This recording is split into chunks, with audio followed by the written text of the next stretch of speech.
Saudara, di tengah rekonstruksi kematian Dante, putra artis Tamara Tiasmara, motif pelaku melenyapkan nyawa korban hingga kini belum terungkap. Polisi telah mengungkapkan bahwa Dante sengaja ditenggelamkan pelaku. Sudah 2 kali loh dia berenang, saya kasih ke dia. Dan saya lihat videonya. Enggak nak, kamu tuh dihujat nak. Kamu dihujat, mama nggak terima.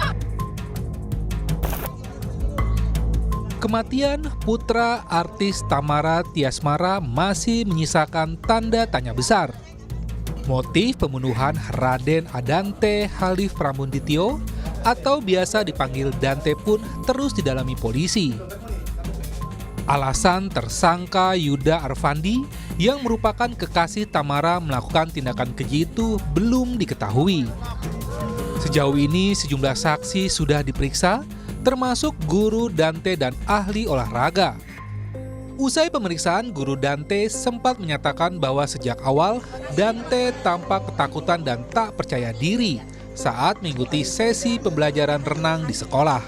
Oh iya kami sih sebaiknya mungkin kalau itu tentang Dante itu seperti statement saya sebelumnya saja bahwa memang belum percaya diri. Saya menghargai proses hukum, jadi saya akan hanya menjelaskan tentang Dante saja di sekolah, yaitu memang seperti penjelasan sebelumnya Dante itu belum percaya diri di kolam renang.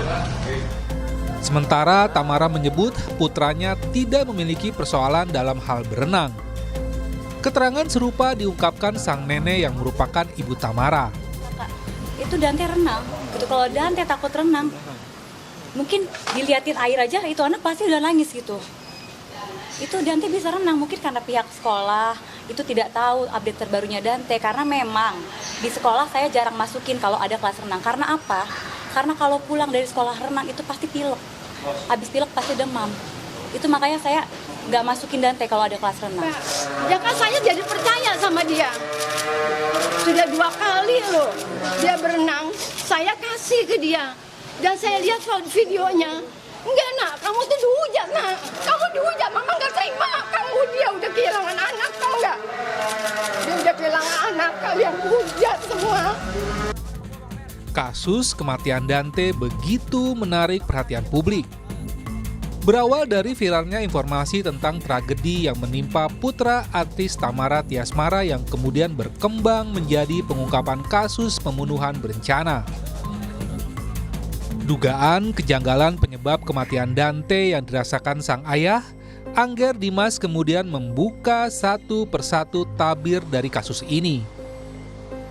Polisi mengembangkan kasus ini usai menemui sejumlah barang bukti termasuk rekaman CCTV di kolam renang di hari kematian Dante.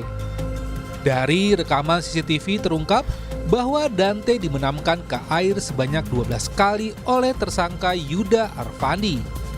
Tersangka pun berdalih hendak melatih pernapasan korban di dalam kolam renang dengan kedalaman 1,5 meter. Namun polisi tak percaya begitu saja dan hingga kini terus mendalami kasus kematian Dante. Tim Liputan, Kompas TV.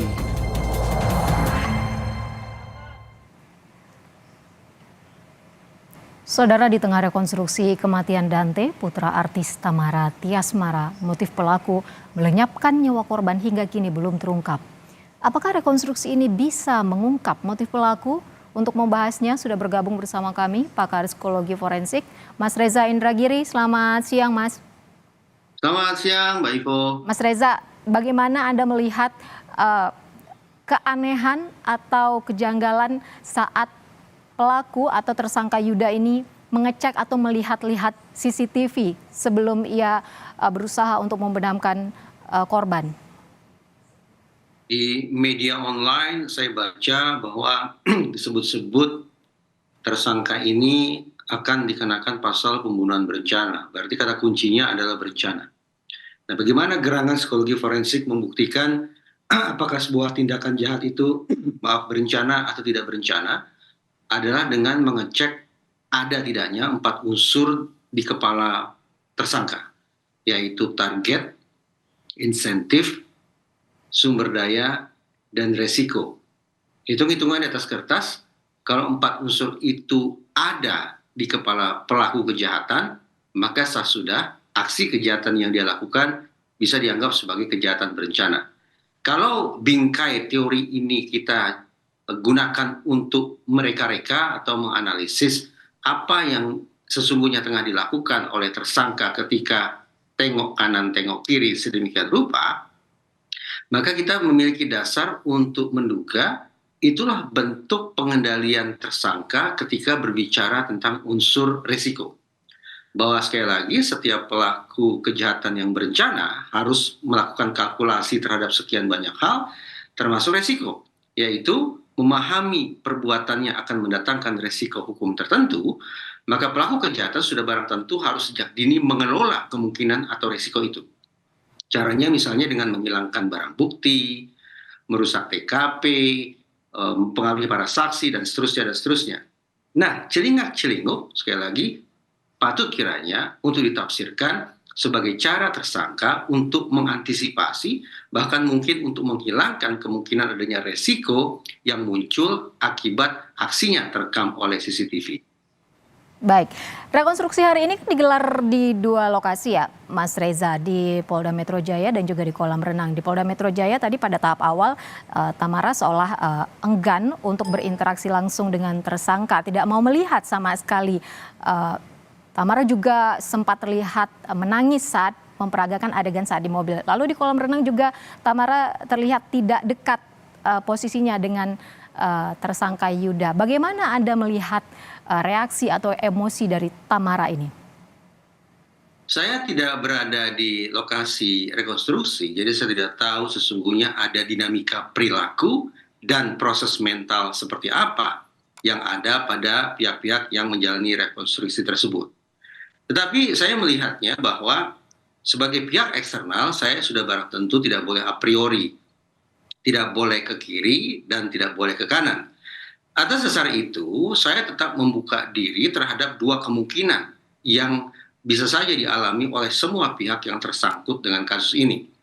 Pertama adalah kemungkinan yang bersangkutan berada pada posisi sebagai korban. Bukan korban primer, melainkan korban sekunder.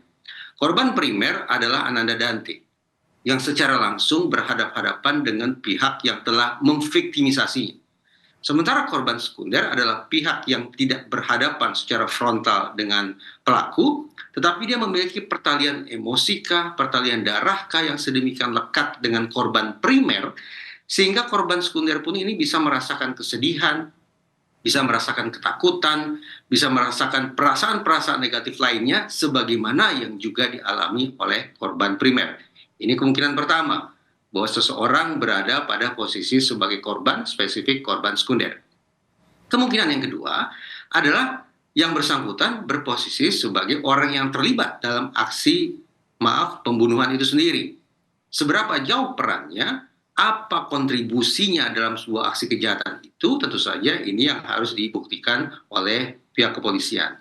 Yang ingin saya tandaskan sekali lagi, ketika bicara tentang pihak-pihak yang terlibat dalam kasus ini, saya hanya memiliki kemungkinan 1 dan kemungkinan 2 sebagai korban primer ataukah sebagai orang yang terlibat dalam aksi pidana itu.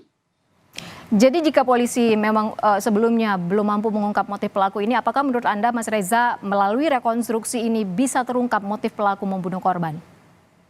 Sebelum rekonstruksi dilangsungkan oleh pihak kepolisian, pemeriksaan yang dilakukan oleh kepolisian adalah pemeriksaan yang murni mengandalkan daya ingat orang yang diperiksa, mengandalkan memori si terperiksa. Di dalam psikologi forensik, saya beri sayang, ingatan manusia kadung disimpulkan sebagai unsur yang paling sering merusak proses penegakan hukum. Penyebabnya adalah karena ingatan manusia rentan mengalami fragmentasi, pecah di sana, retak di sini, dan juga rentan mengalami distorsi, berbelok ke kanan dan berbelok ke kiri. Nah, cara untuk mengatasi rapuhnya ingatan yang sangat diandalkan pada saat penyusunan berita acara pemeriksaan, maka pihak kepolisian akan melakukan rekonstruksi di lapangan atau di TKP dengan menghadirkan pihak-pihak yang sebelumnya setelah menjalani pemeriksaan. Dengan dihadirkan kembali ke TKP, diharapkan bahwa ingatan terperiksa akan utuh kembali. fragmentasi dan distorsinya akan bisa dihilangkan, sehingga dengan informasi yang lebih utuh dalam pengertian lengkap dan akurat, mudah-mudahan itu akan membuat situasi menjadi lebih jernih sehingga membantu otoritas penegakan hukum dalam mengungkap kasus pidana. Baik, pakar psikologi forensik Reza Indragiri. Mas Reza, terima kasih banyak sudah bergabung bersama kami di Indonesia Update terkait rekonstruksi kasus kematian anak artis. Selamat sore, Mas Reza.